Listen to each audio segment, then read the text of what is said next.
All right, old school NBA fans, self-researched NBA facts. I got another video here for you. This is going to be a little different one than I usually do. It's kind of a in response to video. I heard Scap Attack made a video about Duncan and Kobe, basically laying out that he thought Kobe was better than Duncan. And that's fine, I agree with that. But there was a couple things in there that I was like, I don't know about that one. And I'm a big fan of Scap Attacks. I think he makes some very good content. But it almost made it seem like he was saying that Duncan and Kobe was the best tandem in the same decade ever. Or I'm not sure exactly what he was saying. I would say it was probably got to be Wilt Chamberlain and Bill Russell. But Magic and Bird also are right there. But even besides those guys, it got glossed over basically, was Michael Jordan and Hakeem Olajuwon. Now, I'm here to tell you that no. That's where I totally disagree. There's no way that Kobe Bryant and Tim Duncan combined are better than Michael Jordan and Hakeem Olajuwon combined. I'll get into it. And again, I'm not trying to get into some war with Scap Attack. I mean, I'm still pretty small time. I'm probably not even worth his time to rebut something like this. But I just feel like there's a lot of evidence to the contrary that needs to be brought up. Number one, Kobe and Tim Duncan, yes, they won 10 championships. Out of 13 attempts. That's true. They had great teammates and collectively definitely had better teammates than Michael Jordan and Hakeem Olajuwon did collectively. Not even sure how that's even a discussion. But in the 9 finals trips that Olajuwon and Jordan collectively made, they won 8 championships. And even more than that, they won 8 combined finals MVPs out of 9 trips. There was no teammate winning that.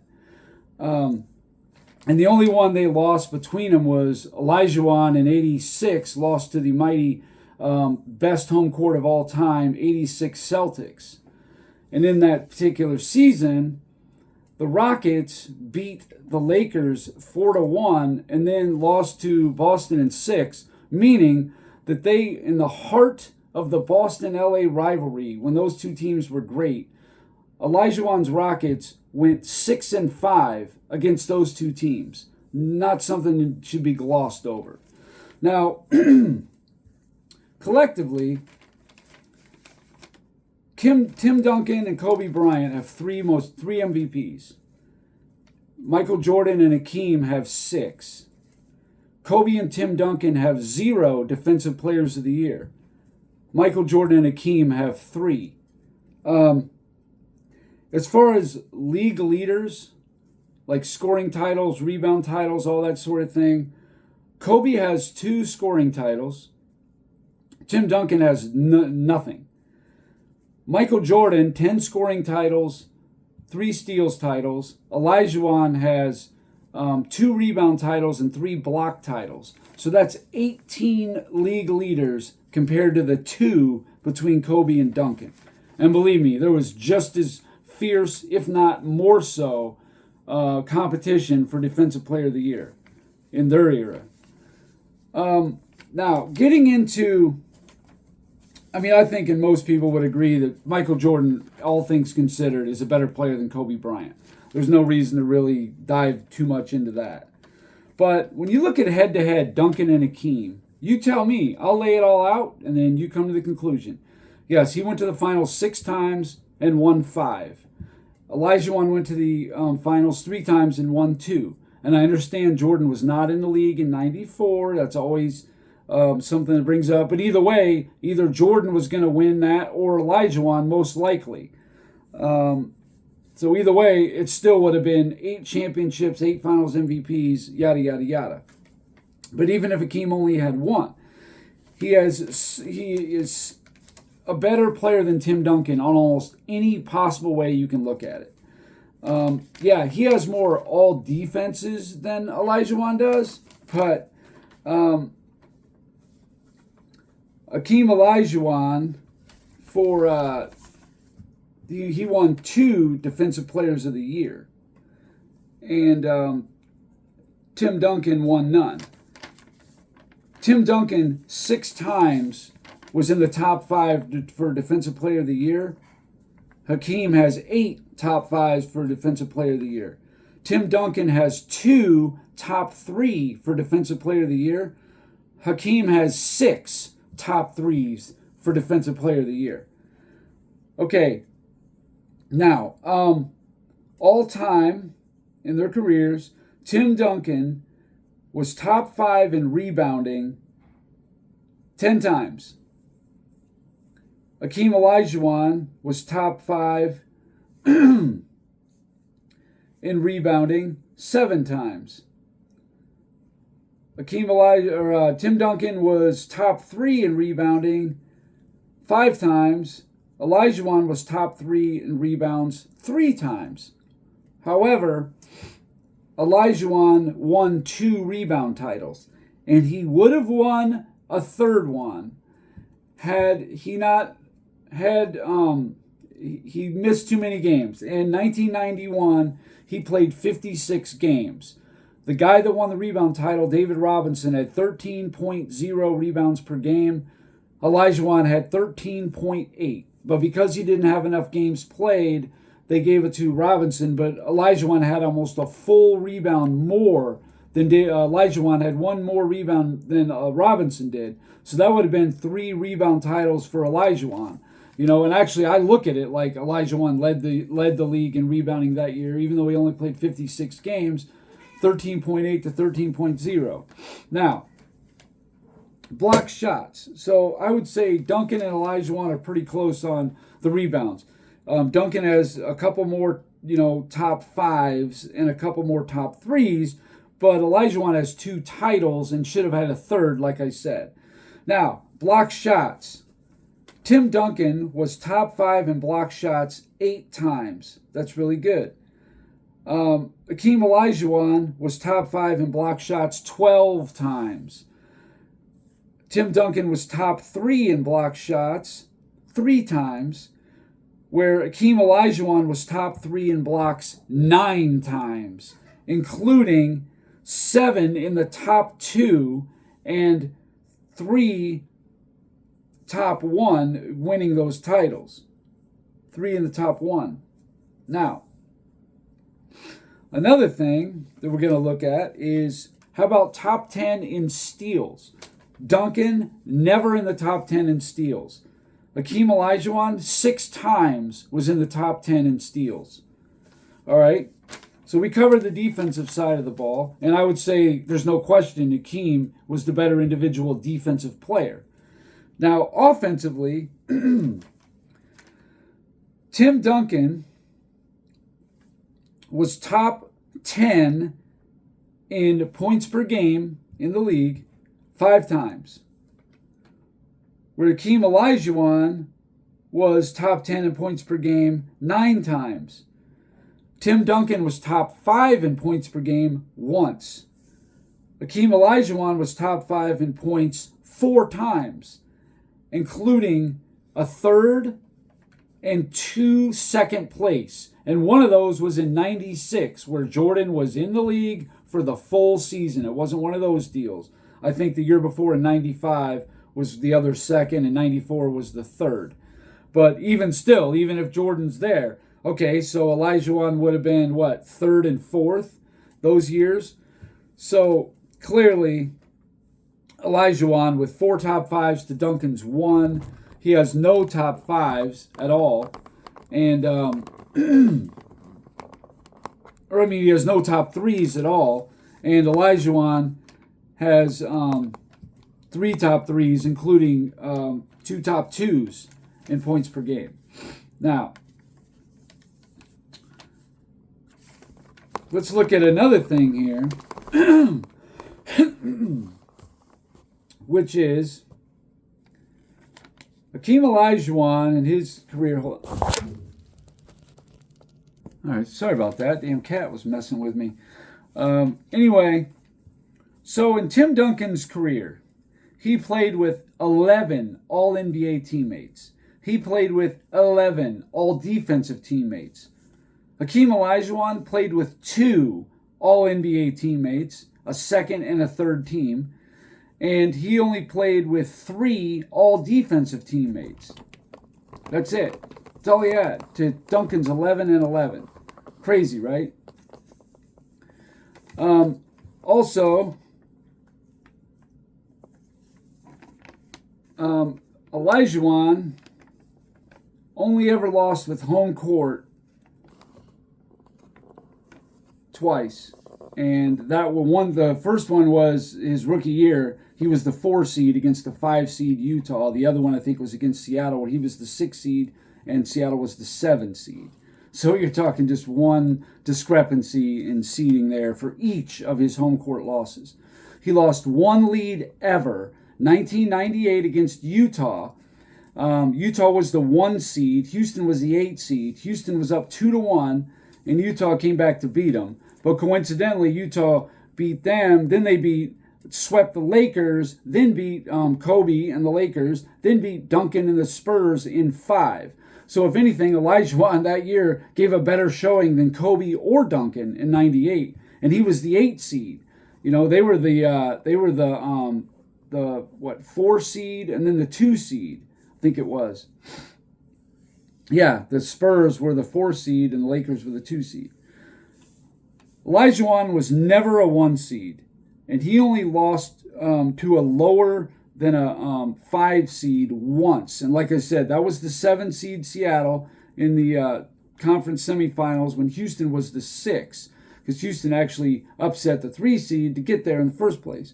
But anyway, Tim Duncan, on the other hand, he lost 7 times with home court, including losing to 4 seed Dallas when Duncan was the 1 seed in 06, lost to the 6 seed Dallas in 5 games when Duncan Spurs was the 3 seed, lost to 8 seeded Memphis in 6 games when Duncan was the 1 seed, lost in 2012 as the 1 seed, even though Oklahoma City was the 2 seed. They were up 2-0 in that series, lost. 2016 is last year. Yeah, I don't really hold it too much against him. He was an older player coming off the bench. But they were the 2 seed, lost to 3 seed at OKC. Same kind of thing, up 2-0 and lost. Now, Duncan scored 4 games ever in the playoffs, 40 points or more. Olajuwon has 11. Tim Duncan was the leading scorer in a playoff game between either team 23.9% of the time. Hakeem Olajuwon was the leading scorer in a playoff game 45.5% of the time. So again, I mean, I look at this in almost every angle possible, and you know, I come to the same conclusion. And about the lead thing, like I said, Olajuwon lost 1 lead to Utah 98, up 2-1, lost 3-2 in a best of 5. Tim Duncan was up 0-2 and 0-4, lost to Lakers. Up 2-0 on OKC, lost 4-2 to OKC in 2012. In the finals was up 3-2 against Miami. I know it was a bit of a miracle and all that, but he did lose a 3-2 lead. And then in 2015, he was up 3-2 against the Clippers and ended up losing that series. Just saying. Now, looking at the career numbers, Tim Duncan in his regular season career averaged 19 points, 10.8 rebounds, 3 assists, 0.7 steals, and 2.2 blocks. You know, pretty good numbers. Olajuwon, 21.8 points a game, so he's almost 3 points better, 21.8 to 19. In rebounds, Olajuwon's got him 11.1 to 10.8, close. Duncan has half an assist more, 3 to 2.5. Olajuwon beats Duncan in steals, 1.7 to 0.7, a full steal more per game. And then in blocks, Hakeem's at 3.1, Duncan at 2.2. So he's a steal and a block better per game in the regular season. And in the playoffs, Tim Duncan, 20.6 points per game. Okay, he upped his. Olajuwon goes up to 25.9 points per game, 5.3 better than Duncan. Rebounding, Duncan is at 11.4, Olajuwon 11.2, so almost a tie there. In assists, Olajuwon is 3.2 to Duncan's 3.0. Again, about a tie. In steals, same thing. Olajuwon 1.7, Duncan 0.7, a full steal better in the playoffs. And Olajuwon 3.3 blocks per game, Duncan 2.3. So again, a full block, and that's in the playoffs. In their careers, free throw shooting, neither one were great, but Olajuwon was 71.9, at least somewhat respectable. Tim Duncan 69.6. So again, I've given a lot of evidence here. Teammates, competition, league leaders, awards, all that kind of stuff. And if you add up all, Tim Duncan went to the finals twice as much as Olajuwon. He had 50-win team his whole career, right? So he's got a huge advantage on racking up awards. No doubt about it. But if you add up MVPs, finals MVPs, and defensive players of the year, guess what you come to? Duncan had 2 MVPs and 3 finals MVPs with no defensive players. That's 5. Olajuwon had 1 MVP, 2 defensive players of the year, and 2 finals MVPs. It's a tie. And considering that Olajuwon was only a 2 seed twice in his whole career, never a 1 seed, and somehow won back-to-back championships, something Duncan never did, it's crazy to me. And the fact that as a 51-win team went 6-5 against the Showtime Lakers, who won 62 games, and the Boston Celtics, who won 67 games. Remarkable stuff. Olajuwon got any kind of help at all. Moderate help. He was doing something with it. He was in the finals. He was challenging for a championship, at least when he was in his prime. Yeah, he got older and got older guys past their primes, that you could say, oh, I played with this guy, but they never made all NBAs. That's the thing. Barkley, Drexler, Pippen, they never made all NBAs. The only all NBAs he ever played with, Olajuwon, was he played with Ralph Sampson his rookie year, was a second-team All-NBA, and Clyde Drexler in 95 was third-team All-NBA, who he played with for 2/3 of a year.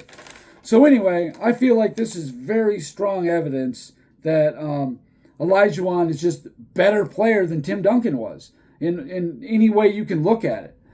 He didn't have the teammates to win. Like I said, he only had 50-win season, I think, 3 or 4 times ever. That's it. I think it was 4 times. So, anyway, that's it for this video. And again, I'm not trying to get into some war with Scap Attack, but I just totally disagree. And I'm not even saying you were necessarily saying that Kobe and Duncan together were better than Olajuwon and Jordan, but to me, Olajuwon and Jordan are a full notch above Kobe and Tim Duncan. I just don't see what base you're going to start that argument. I mean, the league leaders alone, between the two of them, 18-2 for Kobe and Duncan.